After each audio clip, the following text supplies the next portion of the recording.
Hey guys, it's Adventure, welcome back to the channel. And today we're at Zellamsee here in Austria, and I definitely mispronounced it this time. Zellamsee? That's the one, close enough. This is Propair Flight's Shark 600. Now the Shark is by Aero, of course, and it is a conventionally laid out single engine low wing ultralight, or LSA, 2 seats in tandem. First flown in 2009 and was built in Slovakia and the Czech Republic. Now, it's in production from 2011 to now. No number on the amount of models made.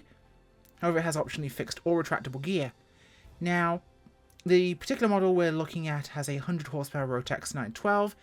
Speeds generally are in the ballpark of 250 kilometers an hour. This is relevant, you'll see. 160 miles an hour or 130 knots.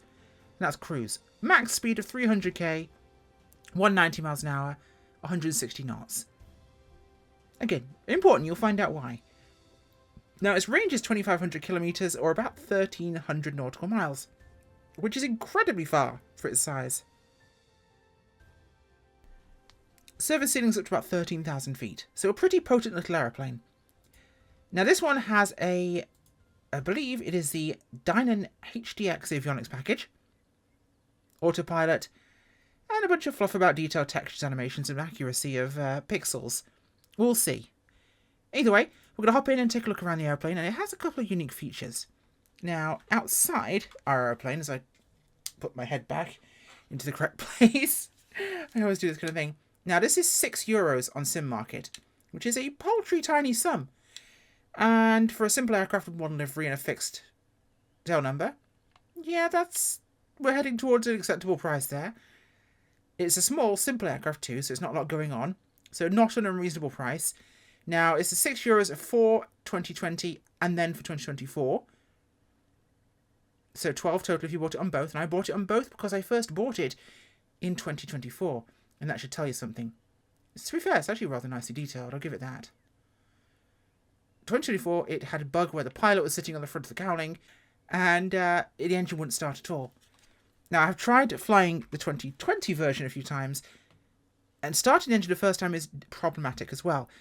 Now, this could be a similar bug we've had with some other aircraft where you have to move the fuel in the cockpit first, manually. Now, that's hard to do because... Oh, that's our choke there. Hard to do it because, obviously, in many cases, there is no physical mixture like this one does not have one. But we can do our best. Now, here's the parking brake. Invisible? Well, you can click here.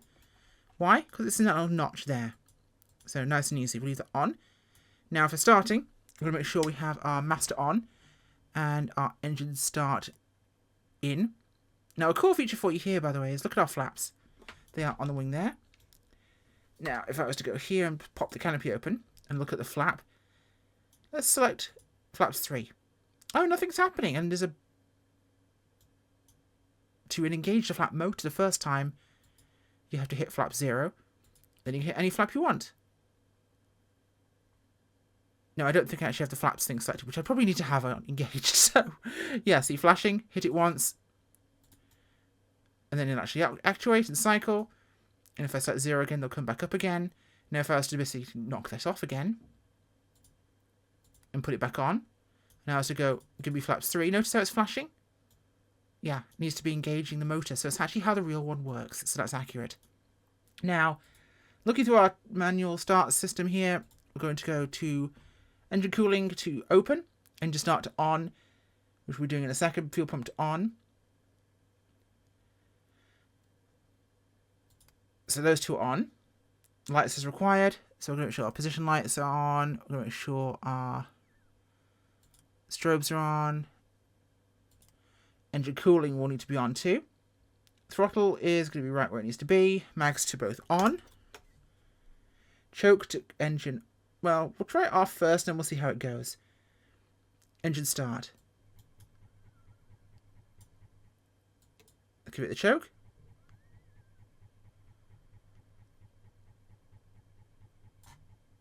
No, it's not starting for me. I've had this happen a couple of times. It could be because of the mixture, but I am following the procedure as it required me to. So everything seemed to be about right. So we'll go back to a cold engine start and leave that there. choke on. No dice. So I'm going to unfortunately rely on the old classic control A because it does in fact work. I think it's the mixture. I think it's to do with the fact I haven't got a visible mixture I can click to make sure it's working. Left tank, both tank, right tank, cycling here. Nice and simple. But this is our on and operating, so we'll close our canopy lid. Which I can't do with the engine running. Oh, I can. Yeah, it finally worked. Issue here I have, by the way, oh, that needs to be on. Those are all on. Okay. Issue I have with this, the Dyna HDX, which is really nice that they've made it and it's really unique. This checkerboarding is way too strong for my taste, personally. And I'm not sure what this does, but it's in the front and back and it doesn't do anything. So, we have knobs for barometer, we have this and that, we've got zoom. Now we have our menu. Only this one works but doesn't do anything. These are all blank buttons. This works and we have our transponder, which is on 7,000 right now. We also have our navcom. We have map layering, terrain alerts, topography. Those all function. Nothing else works. Now, if this developer had basically put more time into working on this and actually made a full working HDX, I think that'd be fantastic. You know, we could do with more avionics available that developers could put into their aircraft. And having an option other than Garmin would be super cool. They've done a really good job with this, and I like what it does. I just think it could have more. And if it had more, it could be a major selling point to the aircraft, and it could also be a selling point for them as a developer to offer it to other developers to include in their package, which would be super cool. Now, we do have radio down here too, which is useful. We have our gear switches. We have flaps as mentioned. We'll go to flap notch 1 for takeoff. Let this set themselves down. Of course, doesn't do anything. This does not open, so we can't check any noise in or out of the cockpit. Otherwise, we are going to get ourselves going here and see how she flies. Now, interesting point to note here. This is in kilometers an hour. Not miles an hour. Not knots. kph. So we're going to have to be ready for that one. Because it's going to look like we're going very fast, and we're not. Let's get ourselves taxied out here. Now, the Austrians always yell at me as I try to not hit a caravan. Because Selam Se is still a struggle for me. Sel am Ze. Selam Z? Z. Yeah, Z. Selam Z. Probably close enough. They always love to yell at me, because the Austrian way of saying it is different to the German way of saying it, is different to the Swiss way of saying it. But we're in Austria, so I have to go with that one. And they confuse me. I'm learning German, and my German's not terrible. But when I watch a video of Austrians speaking German, I sit there going, huh? What are you saying? It doesn't make enough sense in my brain. The dialect, for anyone who doesn't speak those languages, is very different and mildly confusing. Okay, so I'm going to get ourselves taxied out here onto the runway as things fall off on my desk. And we're going to get taking off. Now, she doesn't need a lot of room. In fact, she gets up very, very quickly. There we go, through 100 kilometers an hour, and we're up and away. Big climb performance, actually, for its size. Look at how easily we're going up here. Here's our cool gear with that trailing link main gear, which means it can actually take a bit more of a hit than otherwise. Good for grass, at least, the trailing link. Side folding and completely sealed up main gears, whilst the front just retracts into a cavity. Pull those flaps in as well. Get back in the cockpit here. Now, yeah, we've climbed pretty quickly here for a little baby Rotax. She's doing a good job. I'll head over towards the lake now. Texture-wise, nothing to write home about, but nothing bad either. Like, it certainly looks okay. And it's different. Good comparison would be the Gabrielle, which came out recently, of course. I think the Gabrielle is a better option if you wanted a two-seat tandem ultralight light sport type aircraft. It just has more features it comes with, and it also comes with, of course, working titles G3X, which is an infinitely more complete navigation system. Both have autopilots, of course. Both have the level of depth in terms of avionics, IFR capabilities. So both are pretty reasonable in that capacity. This one is very cheap in comparison, but it's a lot more surface depth in terms of its function. There's also no damage simulation. Complexity of system is better, I think. And like I said, 24's version of this one definitely has some issues. I could only even get the engine to start in any capacity, not even Control E, by starting on a runway. It was definitely a little hairier. Now, there's every chance I did something wrong with this one, and I will take full responsibility for that if I did. But as far as I can tell... Ooh. It seems to want to go in, then not go in.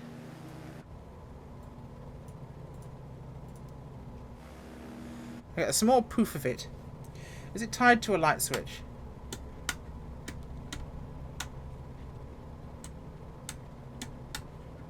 Not tied to one of my light switches. Tied to some other switches though, that's okay. Right, our airport's down there, so we're going to bring ourselves round, drop our power. As you notice, we're doing about 250, 240, which looks really fast, but until you realise it's in kph. So it's quick, but it's not that quick. Now you'll notice she ditches this top end speed quite quickly, but once you get to about 170 k's, it's definitely a lot less slippery. So well worth watching out for there.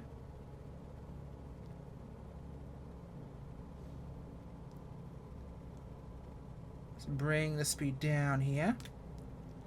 In fact, I'm going to, actually for our sake here, raise our nose a tad. Drop our gear. Bring our flaps down. You notice the yellow light of the flaps blinking down as it goes between the stages. Blinking is what it's going to, and solid is what it's currently at. So that should keep our speed down. As you know what, we're dirty right now, so I'm going to see what happens when I stall it in a bit of configuration. So, whilst we're here, and helping us lose some altitude... Hello. Oh, there we go. Yep, so it definitely drops a wing if you stall it dirty. We'll try it again. Just hold ourselves steady here. Dropping down to our 63, which is our stall speed. Yep, bang on the numbers. And drops a wing. Bring it back. No problem there. Let's keep our nose down a touch here. We'll just let ourselves descend towards our base final turn.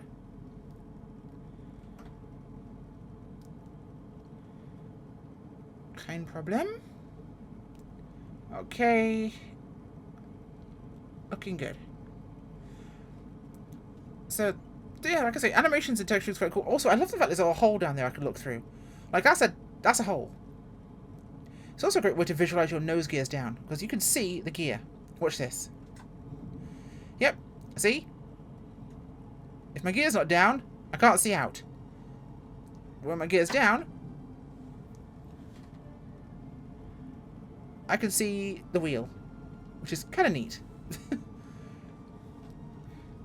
Okay, let's drop some altitude here while I was fussing around looking at the nose wheel. And of course there are actually holes on the wings as well. Just down there, you could look over and see. A little occupied right now with landing, so we're not going to worry about that. Right, I need to drop some speed and altitude here, so I'm going to throw it to a bit of a slip just to burn some altitude without gaining speed. Just doing that quite nicely, very stable. In 2020, for a €6 aircraft, this is phenomenal. For €6, that is fantastically priced. You're talking $7, $8, similar price in pounds, depending where you buy it from. Really cheap. For 24, it does seem to have some bugs, but those can get patched quite easily. The pilot one being quite hilarious. But here we are. And we'll bring it down and just drop it onto the runway. Gentle flare. Oh, look at that butter. Buttery smooth. There we go. Just what we needed. Pull those flaps up. The engine sounds are nothing to write home about. I'm pretty sure they're from the VL3. The stock little ultralight with Rotax engine. It sounds very similar to the VL3, so I wouldn't be surprised. It isn't bad. It's cheap, but it's not bad for its price. I'm positive the engine start problem in 2020 is my fault. It's possible it's not. I can't tell you that or not. But it does eventually start if you control E it, if you're as bad as me.